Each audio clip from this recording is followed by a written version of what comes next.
Nous sommes le 28 janvier 2010 dans les locaux de la FACEV. Je suis Maëlle Maugendre et je vais interroger Raquel Costa dans le cadre d'un recueil de témoignages de militants associatifs espagnols en Île-de-France pour la constitution d'un fonds d'archives audiovisuelles.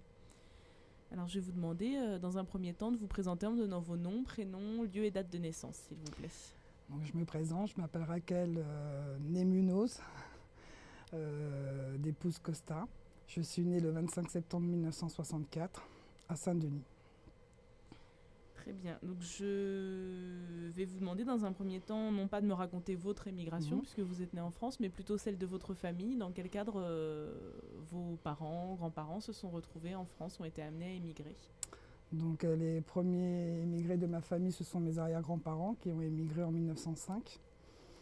Ils sont arrivés ici à la Plaine Saint-Denis, dans lequel ma grand-mère a connu mon grand-père, s'est mariée ici, à la Plaine Saint-Denis, à Logar. Mon père est né en France en 1926 et lors des grèves et de la crise économique qu'il y a eu en 1936, ils avaient un petit peu de fonds, donc ils ont décidé de retourner en Espagne. Ils sont retournés en Espagne et la guerre civile a éclaté quelques mois après. Donc ils ont eu beaucoup de difficultés à s'intégrer, à redémarrer leur vie en Espagne.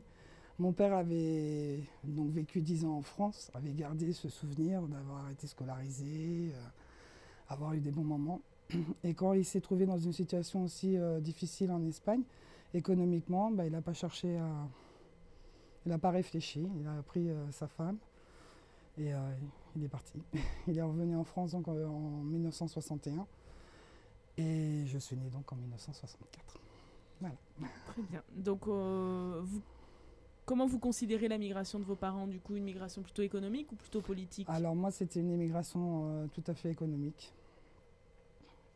Est-ce que vous pouvez me raconter comment ça se passait dans votre enfance, les lieux que vous fréquentiez, disons les lieux de sortie notamment de vos parents? Est-ce que c'était plutôt espagnol? Est-ce que c'était plutôt C'était français? ici, hein. Comment ça se passait en fait? C'est simple, le samedi, nous allions faire les courses. Et après nos courses, on venait au Hogar.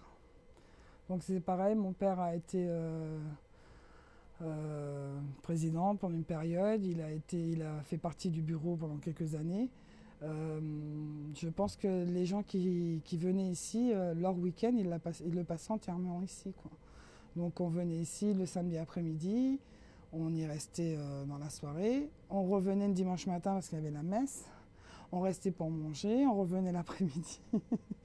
Voilà, moi j'ai passé jusqu'à pratiquement 17 ans mes week-ends entièrement ici. Et je venais durant la semaine puisque j'ai fait le catéchisme ici, j'ai fait mes cours d'espagnol ici 3 fois par semaine, donc j'y venais beaucoup. Est-ce que vous pouvez me raconter un petit peu justement les activités que vous faisiez au Hogar dans votre enfance? Alors les activités, au niveau des cours d'espagnol, on avait 3 fois par semaine cours d'espagnol. Au niveau du caté, c'était plus sympa parce que les curés qu'il y avait à l'époque, c'était des curés qui étaient très, très impliqués. Et au niveau de la jeunesse aussi beaucoup. Donc j'étais... moi j'ai fait du caté, après j'étais euh, dans la GOC, Jeune ouvrier catholique. Je suis devenue aussi... je ne sais pas comment on dit ça. J'ai un trou. En tout cas, je m'occupais d'un groupe d'enfants qui était pour le préparer au catéchisme, mais j'étais pas catéchèse à l'époque. Je suis devenue catéchèse bien plus tard.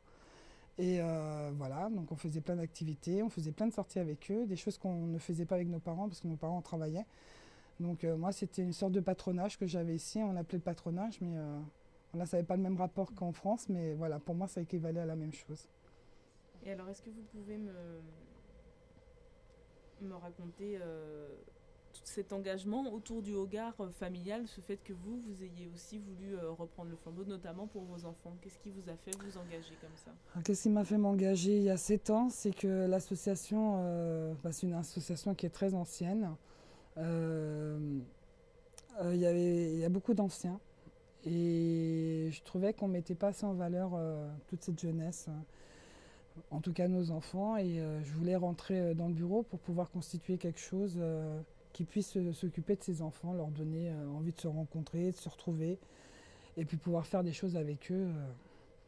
Donc on a démarré en faisant des pièces de théâtre, des comédies musicales. On a essayé de rassembler un peu toute la jeunesse qu'il y avait autour de nous. Ça a très bien marché pendant des années, pendant quelques années.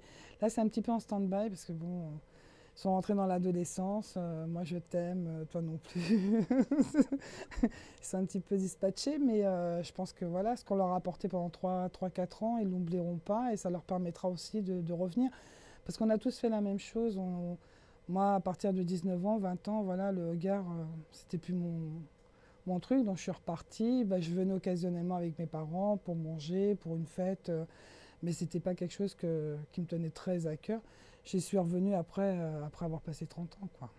Donc on a tous un laps de temps où voilà, on passe à autre chose. Non, moi ce que je veux, c'est avant toute chose faire avancer, ou continuer l'association, la faire avancer, évoluer. Changer en fonction des besoins et des envies que les personnes ont. Les nouveaux adhérents ont d'autres besoins qu'avaient les anciens, donc d'essayer d'apporter à tous un maximum de plaisir pour qu'ils s'y sentent bien, quoi, et pour que ça continue. Et qu'est-ce que vous, ça vous apporte, cette association, pour Moi, votre vie actuellement, personnelle? beaucoup de travail, beaucoup de soucis.